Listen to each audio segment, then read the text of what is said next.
It's me again, Chia! For today's videos mga katatang is magluluto tayo ng crab ngayon. Yes, bago ang sangko na mga katatang, syempre maglalaban muna si crab kasi takot siyang maluto. Kasi maya-maya, nasa tiyan na namin yan.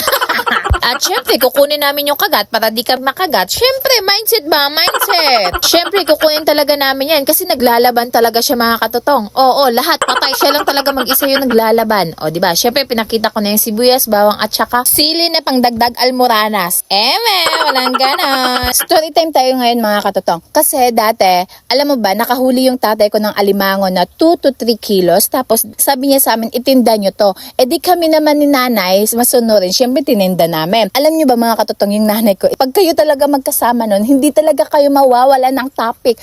Oo, kwento dito, kwento doon. Ganun talaga si nanay Kachikadora mga katotong. Habang nag-walk kami sa daan, kasi nga ititinda namin yung alimango na yun, chismis kami ng chismis, hindi namin alam yung isang alimango nakatakas, nabi.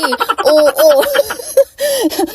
Nagulat na lang kami bigla mga katotong na may nakasalubong na kaming alimango sa daan. Tapos may may tali pa. E di parang nagulat kami. Pagtingin namin sa plastic namin, ay abaw mga katotong, alam nyo ba kung ano nangyari? Nabutas yung plastic na nilalagyan namin ng alimango. At bigla kami, syempre nataranta kasi nga biglang kumalat yung alimango mga katotong. Alam mo ba, yun yung pinaka-worst na nangyari sa amin that time. Yung nagtitinda kami ng alimango, tapos biglang nasira yung plastic, tapos biglang kumalat yung alimango sa daan. O diba, nakakataranta talaga mga katotong. Pero, nahuli naman namin sila. Pero, may mga natitira talaga na hindi namin nahuli kasi pumasok sila sa mga butas-butas. Tapos, instead of ititinda namin mga katotong, umuwi na lang kaming dalawa. Kasi nga kulang na yung alimango.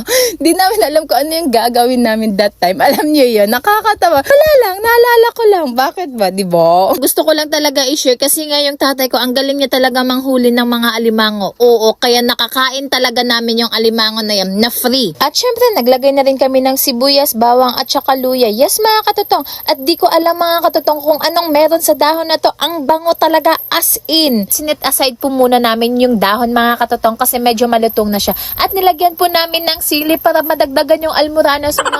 Walang ganon. Then, after ng ilang minutes mga katotong is hinango po namin yung dahon sa kahirapan. Oo. At naglagay lang po kami ng Chinese oyster sauce, Chinese na soy sauce, at naglagay na rin po kami ng Maggi Magic Sarap. Syempre, kailangan natin ng Magic Sarap para mas lalo masarap. At naglagay po ako ng 1/4 na asin. Huy! Walang ganon. At syempre, menekos-mekos na iniinsan mga katotong. Then, after ng mga katotong is naglagay na po kami ng konting nawasa lang at saka hinalo-halo po namin. At syempre, inamoy namin kung ano yung amoy. Huy!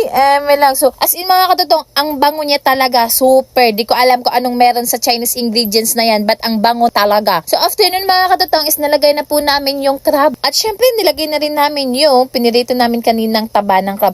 At syempre, hindi mawawala yung dahon.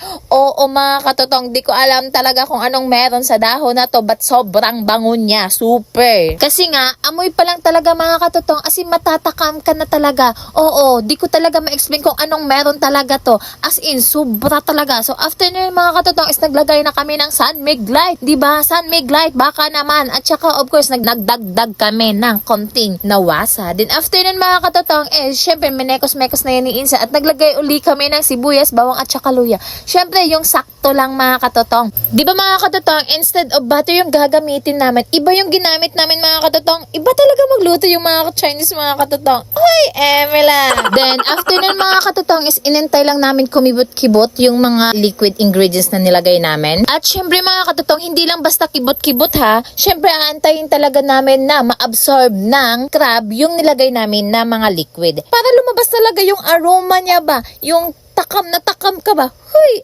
lang. So, ayun mga katotong. So, minekos-mekos lang. Yung saktong mekos lang mga katotong ha. Baka naman pag sinobrahan mo magmekos-mekos, mawawala na yung laman ng crab niyan. Di pagkain mo na lang, shell na lang. Huy, lang. So, ayun mga katotong, nakikita nyo naman, hindi namin nahalo-halo talaga kasi pinapabayaan talaga namin na ma-absorb ng crab yung liquid ingredients na nilagay namin. Yes, mga katotong, pinakibot-kibot lang namin ng konti. Taran! Luto na po yung Chinese style crab natin. So, ayun na mga katotong, ang sarap talaga nito. Super! As in, hindi mo talaga malalasahan na crab talaga yung kinakain mo.